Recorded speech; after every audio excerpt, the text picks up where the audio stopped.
hello' student welcome to my YouTube channel সকলোকে Imran Assam official YouTube চেনেললৈ স্বাগতম মই যি টাৰ্গেট 12কে আছাম জিকে সিৰিজ আৰম্ভ কৰিছোঁ তাৰে আজি পাৰ্ট 6 ক্লাছ আজি আমি টপ 20 কুৱেশ্যন আনসাৰ আলোচনা কৰিম এই 20টাৰ ভিতৰত তোমালোকৰ কেইটা শুদ্ধ হয় তোমালোকে কমেণ্ট বক্সত কমেণ্ট কৰি জনাবা গতিকে বলক আমি পলম নকৰি আজিৰ ক্লাছৰ প্ৰশ্নৰ মাজলৈ আগবাঢ়ি যাওঁ আজিৰ ক্লাছৰ প্ৰথমটো কুৱেশ্যন নম্বৰ 1 পাটকাই পাহাৰ কোন পৰ্বতমালাত অৱস্থিত অপশ্যন দিয়া চাৰিটা ইয়াৰ অপশ্যন চাৰিটাৰ ভিতৰত শুদ্ধ উত্তৰ হ'ব option A is the correct answer পূৰ্বাঞ্চল পৰ্বতমালাত পাটকাই পাহাৰ পূৰ্বাঞ্চল পৰ্বতমালাত অৱস্থিত পৰৱৰ্তী প্ৰশ্ন কুৱেশ্যন নম্বৰ 2 ডাবৰীয়া নাৱৰ ফুটুকী উত্তৰ পূবৰ কোনখন ৰাজ্যৰ ৰাজ্যিক প্ৰাণী অপশ্যন দিয়া চাৰিটা ইয়াৰ অপশ্যন চাৰিটাৰ ভিতৰত শুদ্ধ উত্তৰ হ'ব option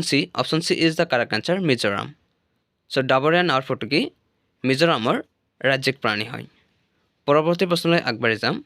next question number 3 Bharat মহাসাগৰৰ আটাইতকৈ ডাঙৰ মহাদ্বীপটোৰ নাম কি option A Sri Lanka option B মালদ্বীপ অপশ্যন চি মাদাগাস্কাৰ আৰু অপশ্যন ডি হৈছে আৰৱ সাগৰ ইয়াৰ অপশ্যন চাৰিটাৰ ভিতৰত শুদ্ধ উত্তৰ হ'ব option C is the correct answer Madagascar Bharat মহাসাগৰৰ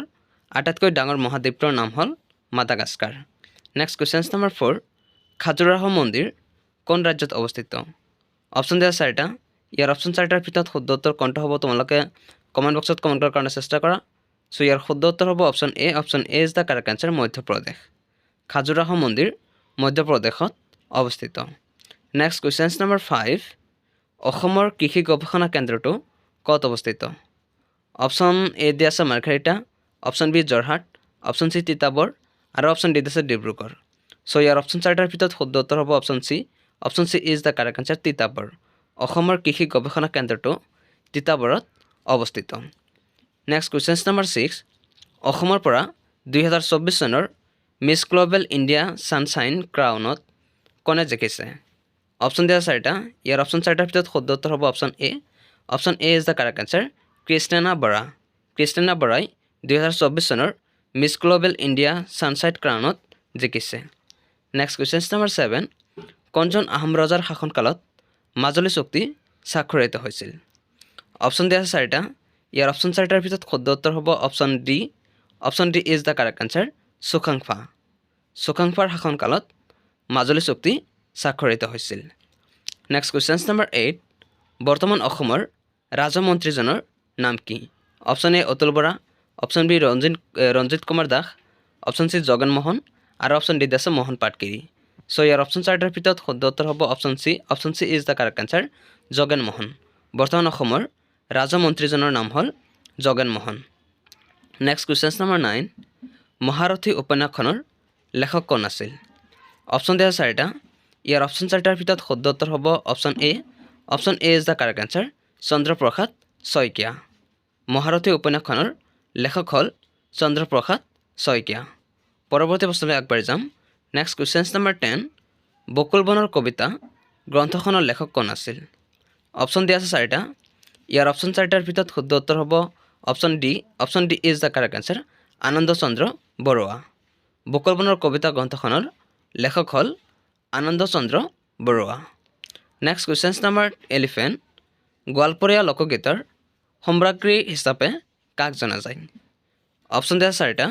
ইয়াৰ অপশ্যন চাৰিটাৰ ভিতৰত শুদ্ধ উত্তৰ হ'ব option C is the correct answer Pratima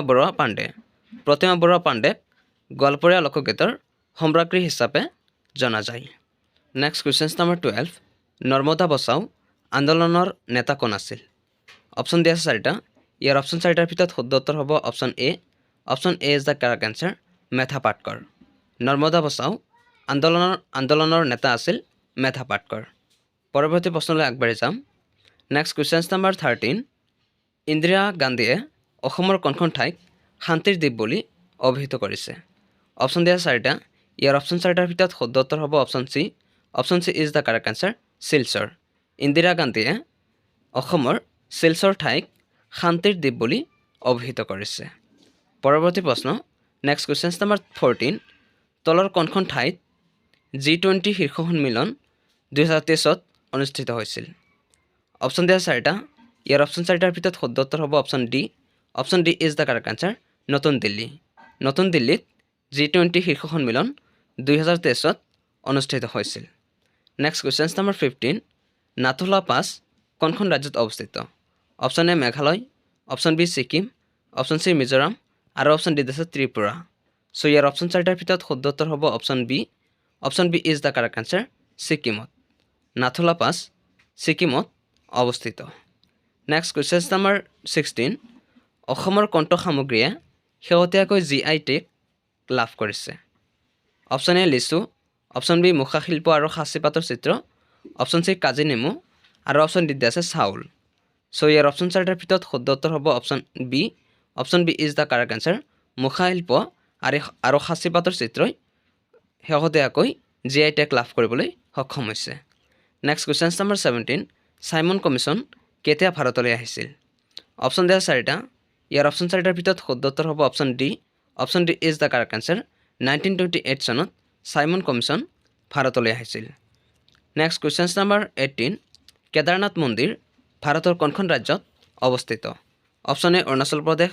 option B Uttarakhand option C Jharkhand আৰু অপশ্যন ডি আছে উত্তৰ প্ৰদেশ চ' ইয়াৰ অপশ্যন চাৰিটাৰ ভিতৰত শুদ্ধ উত্তৰ হ'ব option B is the correct answer উত্তৰাখণ্ডত কেদাৰনাথ মন্দিৰ ভাৰতৰ উত্তৰাখণ্ড ৰাজ্যত অৱস্থিত নেক্সট কুৱেশ্যন নম্বৰ 19 তলৰ কোনখন দেশত চাবাহাৰ বন্দৰ অৱস্থিত অপশ্যন দিয়া চাৰিটা ইয়াৰ অপশ্যন চাৰিটাৰ ভিতৰত শুদ্ধ উত্তৰ হ'ব option B is the correct answer ইৰাণত ইৰাণত চাবাহাৰ বন্দৰ অৱস্থিত পৰৱৰ্তী প্ৰশ্নলৈ আগবাঢ়ি যাম নেক্সট কুৱেশ্যন নম্বৰ 20 আজিৰ ক্লাছৰ অন্তিমটো কুৱেশ্যন হয় লিখিত সংবিধানৰ ধাৰণাটো প্ৰথমে ক'ত আৰম্ভ হৈছিল option A England option B Bharat option C America আৰু অপশ্যন ডি আছে ৰাছিয়া চ' ইয়াৰ অপশ্যন চাৰিটাৰ ভিতৰত শুদ্ধ উত্তৰ হ'ব option C is the correct answer America লিখিত সংবিধানৰ ধাৰণাটো প্ৰথমে আমেৰিকাত আৰম্ভ হৈছিল চ' যদি ক্লাছটো ভাল লাগে তেন্তে প্লিজ এটা লাইক কৰি দিবা আৰু যদি কোনোবাই চেনেলটো নতুন চাই আছা তেনেহ'লে চেনেলটো প্লিজ ছাবস্ক্ৰাইব কৰিবা